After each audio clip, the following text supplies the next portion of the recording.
All right, so next section, this is about continuing our discussion on protection of information assets.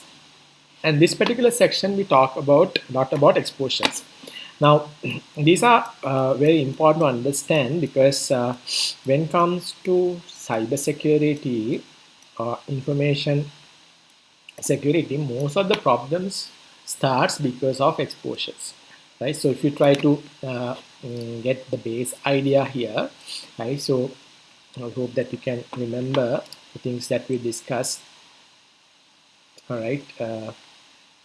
Yeah. So things that we discussed.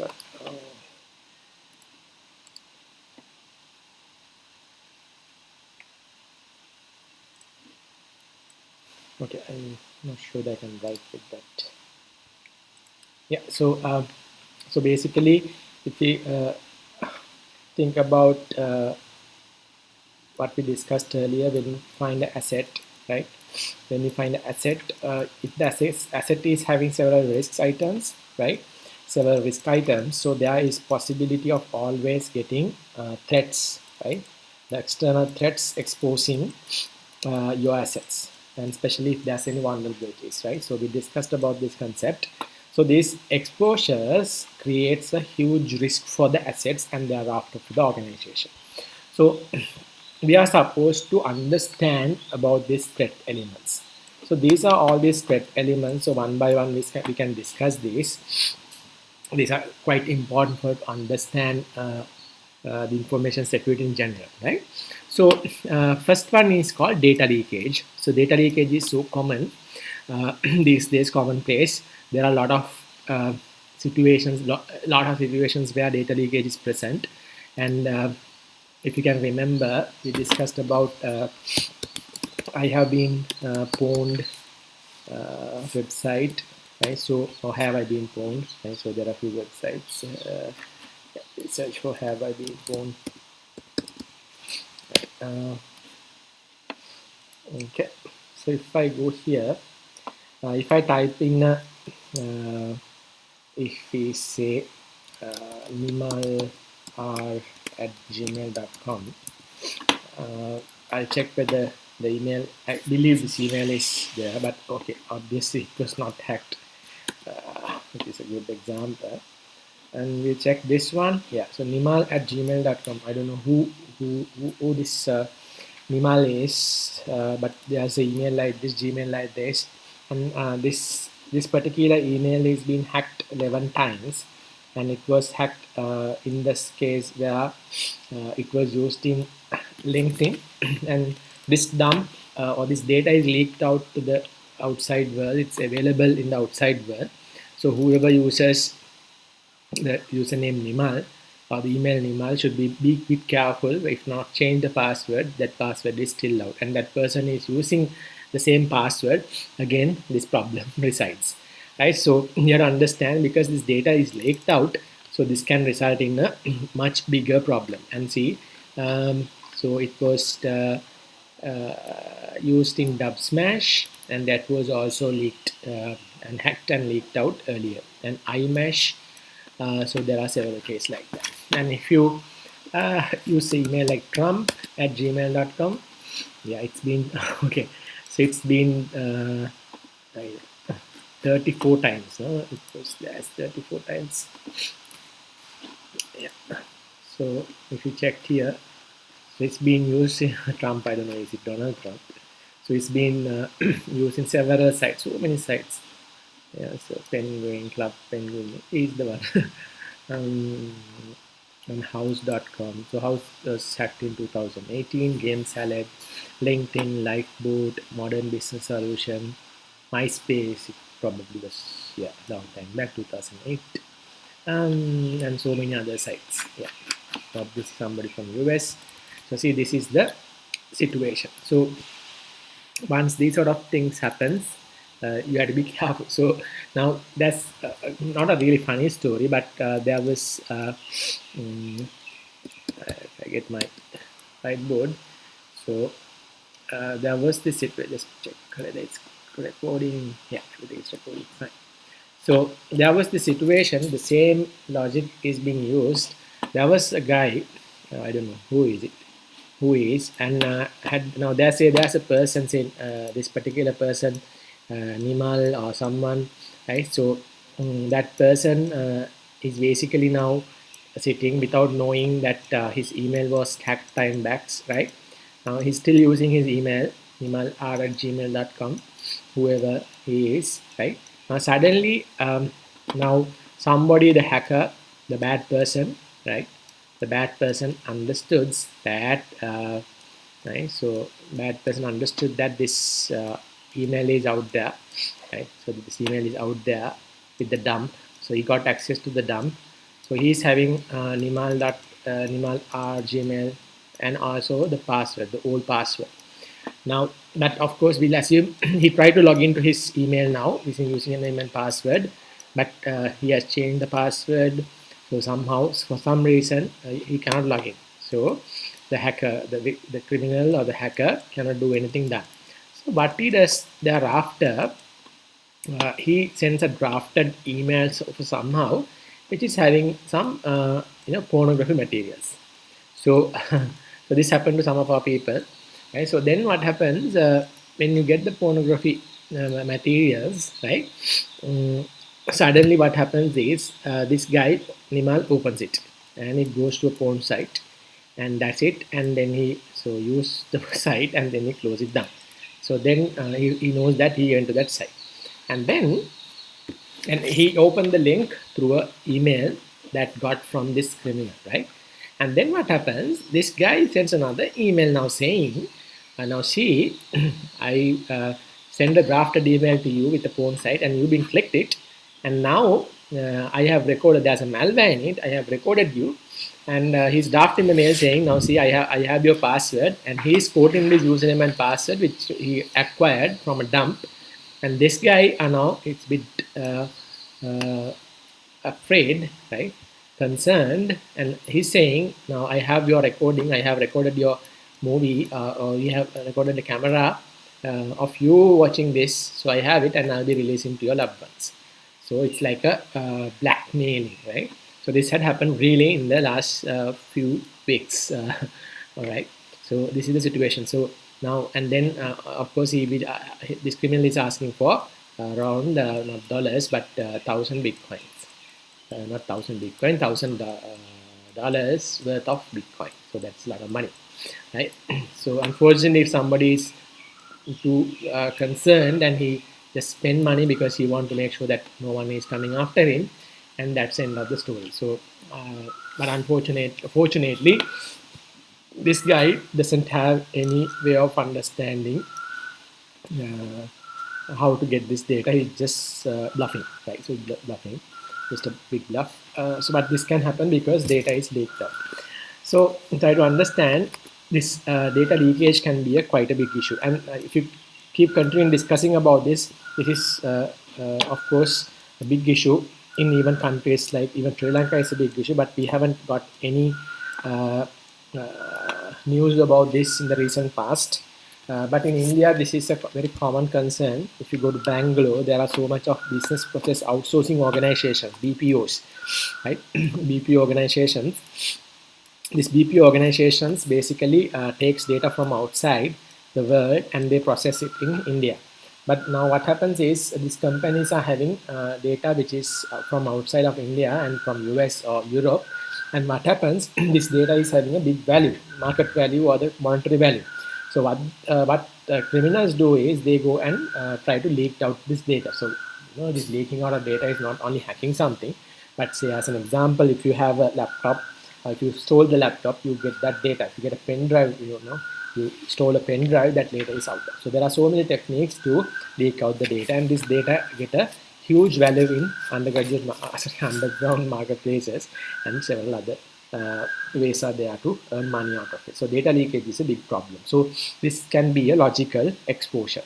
And then second one is called the wiretapping. So wiretapping is simple to understand. Basically what happens is, so this is common those days also, there's a telephone communication, right, within two people, and then there's a wire, there's a physical wire, so you can actually put a T-junction to this, right, and then you can get another connection, and then you can staying here, you can listen to what these guys are talking about, right? So that's the base concept of wiretapping, and the same can be applied for the real world. So these days it's not that difficult, because assume that you are living in a wireless world. So wireless data is, now if you are staying here and accessing the wireless network, so all the data is available free of charge for anyone who is interfering. So the wireless data can be captured easily. The same applies for cellular data, Bluetooth data, and other related data. And so this is all wiretapping in different ways. Even you can physically tap into somebody's wire. So if you look at from the technical side of it, so if you get a hub or a switch, right? So there's a hub or a switch. So you can tap into the hub or the switch and can get all the data that is transferred through these ports, and then you can listen to those from staying at another place. So that is also sort of wiretapping, right? Okay, then you have Trojan horses, quite important or interesting principle. Yeah, so it's very common. So if you know the story, what had happened in Trojan horse, so there was this case where there was a fight, or there was a war, and then there were two parties, part A and part B, and then party B won and A lost. And what happened was, part A gave a present to the winning party that was kind of a way of those days, and they basically gave out a big wooden horse, right? So they gave a wooden horse as a present, saying that we lost and you are the winners. So in that wooden horse, there were a lot of people inside in the belly, right? It's a big wooden horse, right? And then what happened? Basically, the one or the party who won, they thought, okay, now we got the present, we are the people, we are the ones who won it, right? And then they took the wooden horse in, right? Without knowing what's really going to happen. So so at the end, what really happened was, inside the wooden horse there were people, right? There were people hiding, right? Yeah, so there were people hiding inside the wooden horse, and so basically what they did was, so this is the wooden horse, right? Right. So inside the wooden horse, there were people inside the wooden horse, and they took the wooden horse inside, assuming that's an innocent gift. Then once they took the wooden horse in, and they actually had a nice party, right? So after the party, what happened? So they were sleeping actually. They all got drunk, and they were sleeping all over the places. And then what happened? The people who were inside the wooden horse came out, right? And then attacked the whole city, and they got control of the winning party. So the same story applies here, right? So you can have innocent looking, software delivered to somebody, and inside the software you have a malware program, right? So you have a malware program. So because of this, this sort of delivery of malware, we call it as a Trojan horse, right? Or Trojans. So there are so many different type of Trojans available in the internet right now. So we have to be quite careful of using this software which is available. So you download a lot of software, from the internet without knowing what really can happen, right? So you assume that somebody is giving it for free, so why shouldn't we use it? But the reality can be a lot different. So they can be Trojans like this. So the C malware name is Win32 Kelvin. Kelvin is a Trojan horse type of malware. So this our software identified it. So likewise, there are so many different types of Trojan horses out there, which we have to be quite careful of, because this is a way of delivering malware these days. So this one is called Win32 spyware, right? So which can affect your computer very easily. So one should be quite careful of downloading, especially downloading unknown software from unknown places. And even once you download it, what you have to do is, you guys have to do something called hash checking, right? Hash checking or integrity checking for malware detection, right? So there are tools which you can do this. there are simple tools. So using a tool like this, you can basically get it done. So if you do that, there is quite a good possibility that you can detect if there's any malware if present, right? So so please, every time if you're using kind of uh, unknown software, right, unknown software, please try your best to check for that, check for the hashes, right? And also you can use software places like virus total. So there are so many places where you can be able to check if a software contains a virus, right? So virus total. If you go to the site virus total, uh, virus total, and you can basically upload a file executable and just check whether it's a virus or not, right? So that facility is already available. So once these facilities are available, we can use them. And so what virus total does is basically virus total. So uh, let me check malware URL to check with virus total. You can get sample URLs, I believe.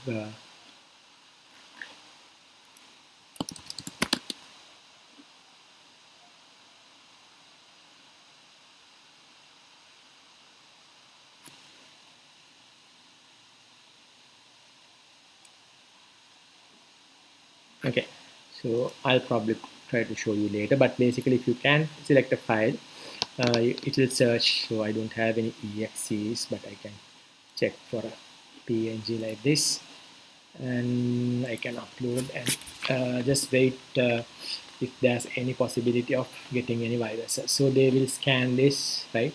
So they'll analyze it, right? And according to different vendors, they will give me a report. Now, this is a free service that they're providing. So as you can see, the big names are the AVG, Bitdefender, right? And also F-Secure, ESET. So all these people are saying this is just a simple image.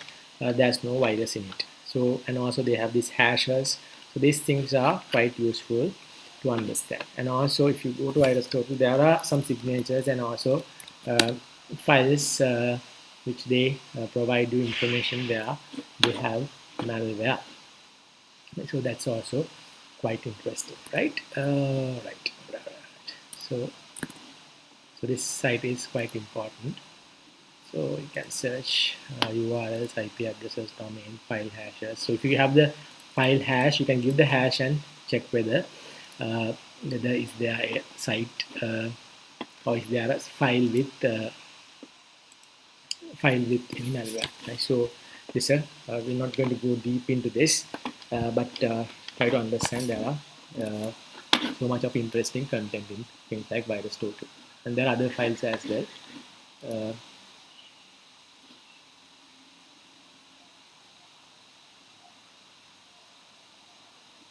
All right, so let's discuss again. So then you have the viruses. So viruses are also common to understand. Worms. The difference between viruses and worms would be worms are different type of virus where they try to hold into networking resources. So when there's a networking bandwidth like this, so what if every time there's a connection created where it's a virus where it tries to just hold up the network resources. So assume that you have only few resources, and every time there's a new connection started, right, with this malware, so it tries to use the whole bandwidth, right? So see, it tries to use the whole bandwidth. So there is no space for a legitimate traffic to go through. Now legitimate traffic tries to go in, but the connection is already full. So now it's like a DOS attack, denial of service attack. So because of the DOS, now the legitimate traffic cannot go in. So it get disconnected. So because of this thing, worms are quite dangerous. So worms basically uses network resources, and also it has a way of self-propagating. Like the coronavirus propagates through different mechanisms. So this one also have the same possibility of growing, right? So because of that, worms are quite dangerous. All right, so all right, then logic bombs. So logic bombs are special types of viruses, they are basically the difference is it's based on a condition. So say as an example, if there are more than 100 people in the bus, so the bomb blast. Even though we have 99, nothing happens. So to the rate identify, okay, it's 99 people only, so it doesn't go out. Or maybe 1st of April, the Fool's Day, a bomb blast. So there should be logic or a condition. Condition becomes true, the bomb blast or the virus get infected or virus get activated. So that's the idea of a logic bomb. And denial of service attack, I explained you one example of a denial of service attack. And then there are other exposures like computer shutdown. So a virus can obviously shut down the computers. That's also another format of a DOS attack. And also if you try to understand this prevention of a DOS attack can be something easy to do. So because somebody is trying to use to kill some services, so DOS attacks can be identified from the IP address. A single person tries to do it, so you can identify it. But right now, unfortunately, we have these things called DDoS attacks. So DDoS attacks, basically you are having the same victim, but whereas there are multiple attackers. So basically you will find these things called botnets, right? So botnets is an army of bots, army of kind of self-automated attackers. So what happens is a malware get infected to several machines, even it can be your own machine, and then they are working like zombies. So they are under the control of a command center. So this is the command center of the botnet. So the command center gives messages to all these bots saying, okay, given this particular date, please, not please, attack this host. So when that happens, it says it's a DOS or distributed DOS attack. And these things are hard to prevent because for a one entity like organization, it's hard for them to go and basically kill all these connections. So one way to kill is, of course, offloading your services, saying that we are not going to present anymore. Then what happens is all your legitimate clients who are waiting to request your services also get blocked out. So that can be a very bad situation in any different ways, right? So DDoS attacks are very commonplace these days. And if you go to this site, digital attack map, so there are digital attack map, you can find a lot of DOS attacks in action. So this is a kind of a visualization of see, this is a DDoS attack. So you can go there and you can find out some examples of DDoS attacks which had happened in the past, right? So they have captured this data in different places, situations, and they have regenerated or visualized this what's happening in the in this particular attacks in geographical regions, and also they do a nice visualization. So this map takes a bit of a time to load, and there's another map which is called nose map, nose attack map. That's actually I think they basically do handle real-time data as well. So there are some so this is see from FireEye, and this was in nose attack map. So these are like real-time maps which tries to show us what's happening in the world right now, right? So these are kind of very interesting visualizations, and we can understand how these real attacks takes place and what is the reality of them, right? So yeah, so once it's loaded, we can look at it. So you can see who are the common victims, you know, to what countries most of the attacks are originated, or sorry, directed towards, and where it originated from. But it's so hard to understand from looking at the visualization that it's always coming from China or Russia or Pakistan. So this can be a lot more into it because sometimes the real attack starting from somewhere else, and it's get redirected to another place, and spoofed destinations can be there. So it seems like coming from China, but it's not really originated from China. It's originated from somewhere else, but it jumps to a Tor network or another used network, and then yeah, so then attacks. So maybe these days attacks are a bit less, or maybe a bit more. It's so it's hard to explain by looking at this graph. But if you do a bit of research, you can understand the reality of attacks as per today, because the whole world is kind of stalled because of the coronavirus. So maybe there is a difference in how these things are generated, right? So this is the checkpoint attack. So it seems like all of the this antivirus vendors or the firewall manufacturers are doing this. So the concept is not that hard, because if you have places, data points, you can quickly do this visualization with the modern libraries, language libraries and all that. You can see there's an attack happening from Europe to Indonesia, and US to South Korea. Yeah, so those are the unfortunately there's nothing to Sri Lanka, right? But maybe the things which you don't see here also is present. And there's some happening in the Botswana. So you can see the malware red color, phishing in purple, and exploits in yeah. So there's one point going to India from Canada. So top target countries. So these are things to study. Mongolia. So Mongolia is yeah, somewhere here. Yeah, this is Mongolia. So this is the malware types, trends. So banking trojans. So those are the common ones, and the botnets, like I explained to you, crypto miners, mobile ransomware. So those are the attacks in the last 30 days, and most of them are crypto miners. So crypto miners basically try to hack into mining engines and capture all their bitcoins. So this is easy money these days. That's, I think, why they're doing it. And if you go to a country like Sri Lanka, unfortunately, I'm not sure whether is there any attacks. Even it's hard for to yeah click on it. Yeah, it's there. No? That's, all right. Okay, and yeah. So there are some botnet attacks last 30 days, and ransomware very less, mobile yes, crypto miner, but mostly botnet, and very less. So our banking probably no one cares about our banks, right? Check out Australia. Oops. Okay, seems to be more activities, but less than, I think Australia's better in terms of cyber security. China.